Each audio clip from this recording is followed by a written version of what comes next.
एक गांव में एक सुस्त और कमजोर आदमी रहता था। काम धाम तो वह कोई करता ना था। हाँ, बातें बनाने में बड़ा माहिर था, इसलिए लोग उसे शेख चिल्ली कहकर पुकारते थे। शेख चिल्ली के घर की हालत इतनी खराब थी कि महीने में 20 दिन चूल्हा ही नहीं जल पाता था। शेख चिल्ली की बेवकूफ़ी और सुस्ती की सजा उसकी बीवी को भी भुगतनी पड़ी और भूखे रहना पड़ता था। एक दिन शेख चिल्ली की बीवी को बहुत गुस्सा आया।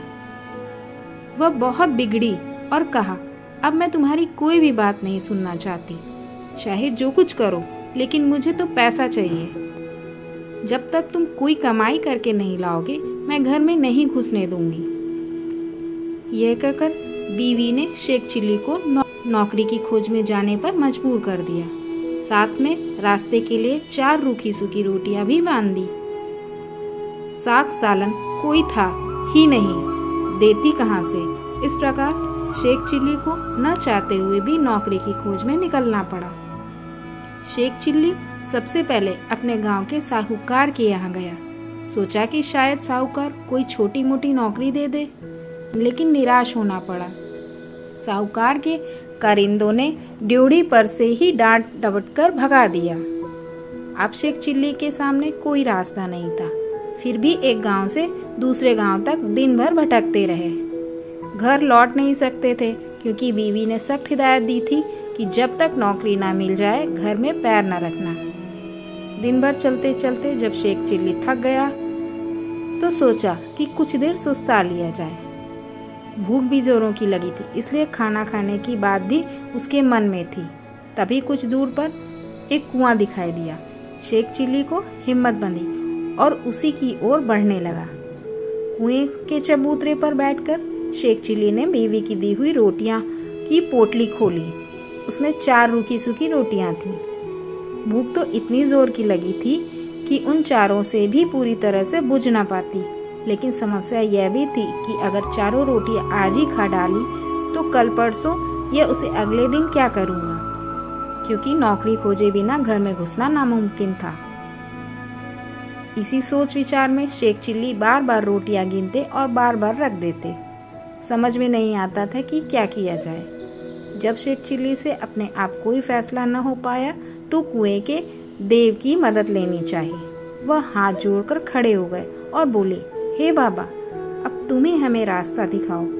दिन भर कुछ भी नहीं खाया हूँ। भूख तो इतनी लगी है कि चारों को खा जाने के बाद भी शायद ही मिट जाए।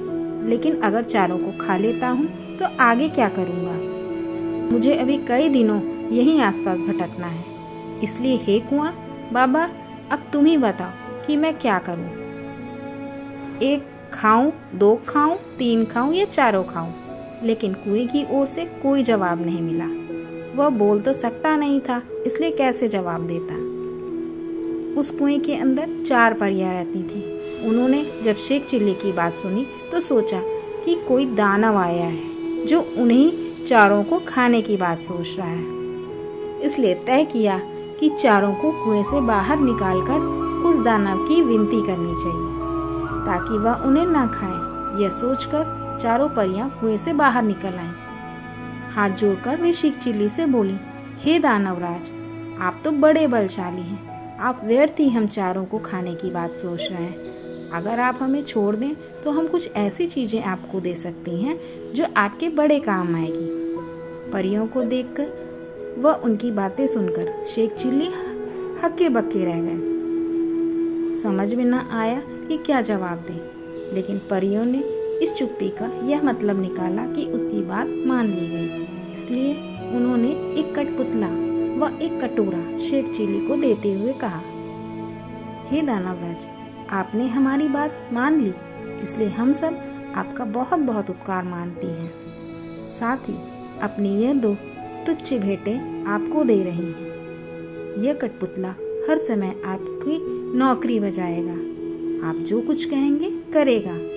और यह कटोरा वह हर एक खाने की चीज आपके सामने पेश करेगा जो आप इससे मांगेंगे। इसके बाद परियां फिर कुएं के अंदर चली गईं।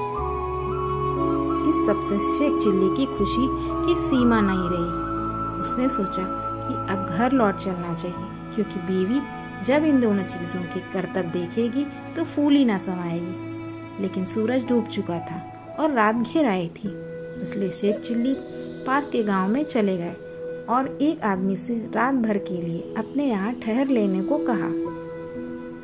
यह भी वादा किया कि इसके बदले में वह घर के सारे लोगों को अच्छे अच्छे पकवान व मिठाइयाँ खिलाएगा। वह आदमी तैयार हो गया और शेख चिल्ली को अपनी बैठक में ठहरा लिया। शेख चिल्ली ने भी अपने कटोरे को निकाला और उसने अपने करतब दिखाने को कहा। बात ही बात में खाने की अच्छी अच्छी चीजों के ढेर लग गए। जब सारे लोग खा पी चुके तो उस आदमी की घरवाली जूठे बर्तनों को लेकर नाली की ओर चली गई। यह देखकर शेख चिल्ली ने उसे रोक दिया और कहा कि मेरा कठपुतला बर्तन साफ कर देगा। शेख चिल्ली के कहने भर की देर थी कि कठपुतले ने सारे बर्तन पल भर में निपटा डाले।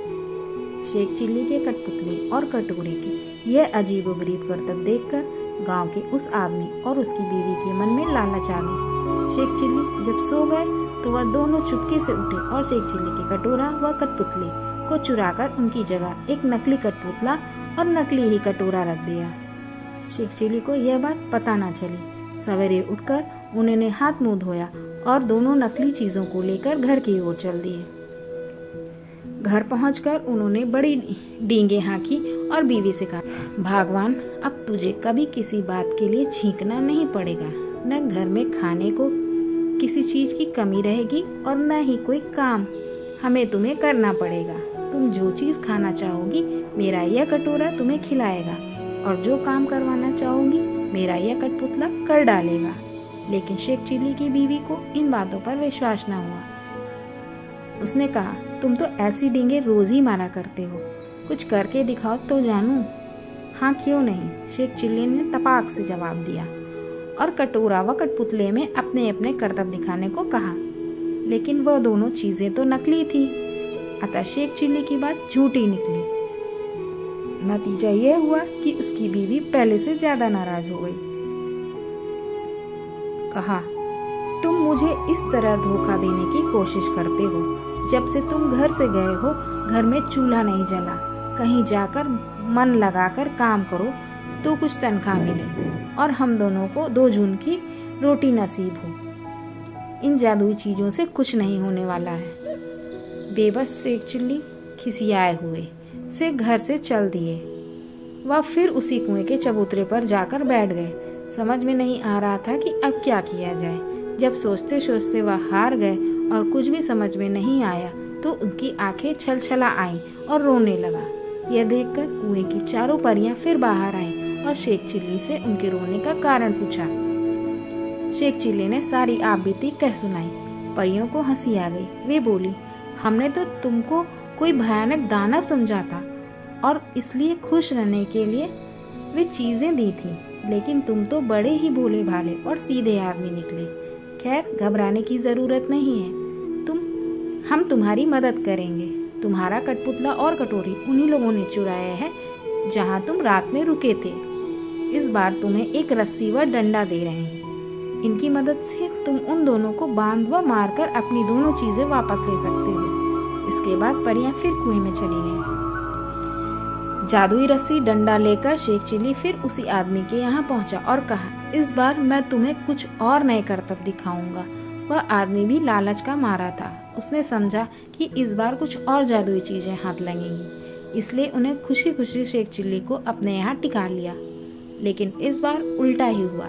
शेख चिल्ली ने जैसे ही हुक्म दिया वैसे ही उन घर वालों और उसकी बीवी को जादुई रस्सी ने कसकर बांध लिया और जादुई डंडा दनादन पिटाई करने लगा। अब तो वे दोनों चीखने चिल्लाने और माफी मांगने लगे। शेख चिल्ली ने कहा, तुम दोनों ने मुझे धोखा दिया है। मैंने तो यह सोचा था कि तुमने मुझे रहने को जगह दी है, इसलिए मैं भी तुम्हारे साथ कोई भलाई कर दूंगा। लेकिन तुमने मेरे साथ उल्टा बर्ताव किया, मेरे कठपुतले और कटोरे को ही चुरा लिया। अब जब वे दोनों चीजें तुम मुझे वापस कर दोगे तभी मैं अपनी रस्सी व डंडे को रुकने को हुक्म दूंगा। उन दोनों ने झटपट दोनों चुराई हुई चीजें शेख चिल्ली को वापस कर दी। यह देखकर शेख चिल्ली ने भी अपनी रस्सी और डंडे को रुक जाने का हुक्म दिया। अब अपनी चारों जादुई चीजें लेकर शेख चिल्ली प्रसन्न मन से घर की ओर लौट पड़े। जब बीवी ने फिर देखा तो शेख चिल्ली वापस आ गए और उसे बड़ा गुस्सा आया। उसे तो कई दिनों से कुछ खाने को मिला ही नहीं था, इसलिए वह भी झल्लाई हुई थी। दूर से ही देखकर वह चीखी, कामचोर, तुम फिर लौट आए। खबरदार घर के अंदर पैर न रखना, वरना तुम्हारे लिए बेलन रखा है। यह सुनकर शेख चिल्ली दरवाजे पर ही रुक गया। मन ही मन उन्होंने रस्सी व डंडे को हुक्म दिया कि वे उसे काबू में करें। रस्सी और डंडे ने अपना काम शुरू किया। रस्सी ने कसकर बांध लिया और डंडे ने पिटाई शुरू कर दी। यह जादुई करतब देखकर बीवी ने भी अपने सारे हथियार डाल दिए और कभी वैसा बर्ताव न करने का वादा किया। तभी उसे भी रस्सी व डंडे से छुटकारा मिला। अब शेख चिल्ली ने अपने कठपुतलों और कटोरों को हुक्म देना शुरू कर दिया। बस फिर क्या था, कठपुतला बर्तन, भाड़े व जिन जिन चीज़ों की कमी थी झटपट ले आया और कटोरे ने बात की बात में नाना प्रकार के व्यंजन तैयार किए।